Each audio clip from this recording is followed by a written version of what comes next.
Tsach Saar is the Deputy Consul General for Israel here in New York and joins us again in our studio. Boy, terrible. I remember following the stories. He's from Long Island, and now this ending to it. What can you tell us? So we were heartbroken at the news of Omer Neutra's death.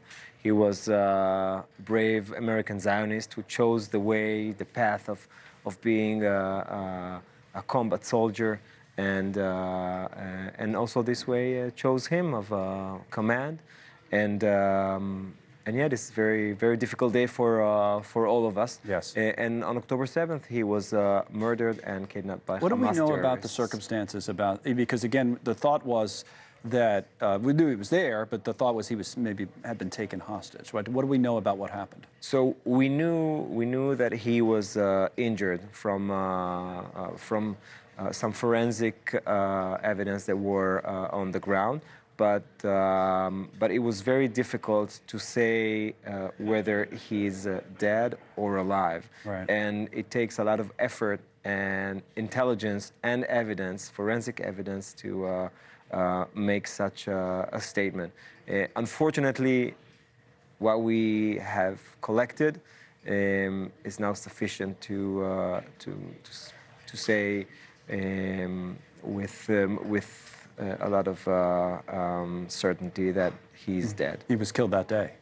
We don't know for sure. We don't know if it's the same day, if it's October 7th, or whether he was injured, severely injured, and died afterwards. Okay.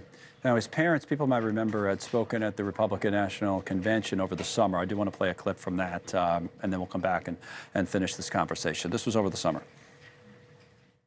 This was and remains an attack on Americans. Omer is one of 8 American hostages and one of 120 hostages still left in Gaza. President Trump called us personally right after the attack when Omer was taken captive. We know he stands with the American hostages. So that was back in July. What would you say about other families who are going through something similar now, thinking that their loved one had been taken hostage? You just don't know, right, if some of these hostages are still alive? So unfortunately, we estimate that around 50% of 101 hostages that are held in Gaza are alive. We don't know the exact numbers. Again, this is very difficult to say who is alive and who is not alive. And you see also the psychological terror that Hamas is using. And I want also to refer to what Ronen and Orna have said, these brave parents who did everything to secure the release of their son. Mm-hmm.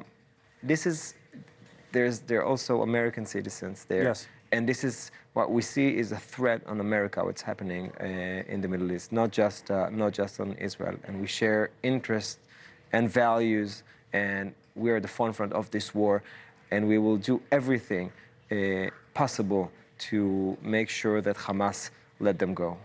So let me ask you one final big picture question then about the timeline for all of that. I refer back to the conversation we were just having. Aaron David Miller is a longtime watcher of situations in the Middle East. I asked him about this New York Times headline that Israel is reportedly building bases in central Gaza, and the implication of that was that maybe they're there for the long haul. They're there to stay. What would you say about that?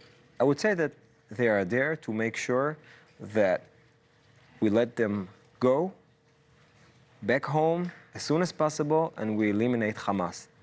And by the way, in that sense, there's no daylight between the United States and Israel about the goals of the war in Gaza. These are the 2 main goals, and we share this perception with the current administration and the future administration. But there's no plan to stay in Gaza from Israel's perspective for the long term. There is a plan to make sure that we eliminate Hamas and release the hostages as soon as possible. And if that's what it means for the short term, this is what we have to do, and this is what we'll do. Okay. Tsach Saar, again, thank you from the Israeli consulate here in New York joining us today. We'll take a quick break, and we'll be right back with more coverage. Just a moment. Thanks so much for watching. Just go to joinnn.com to find NewsNation on your television provider. And don't forget to click the red subscribe button below to get more of NewsNation's fact-driven, unbiased coverage.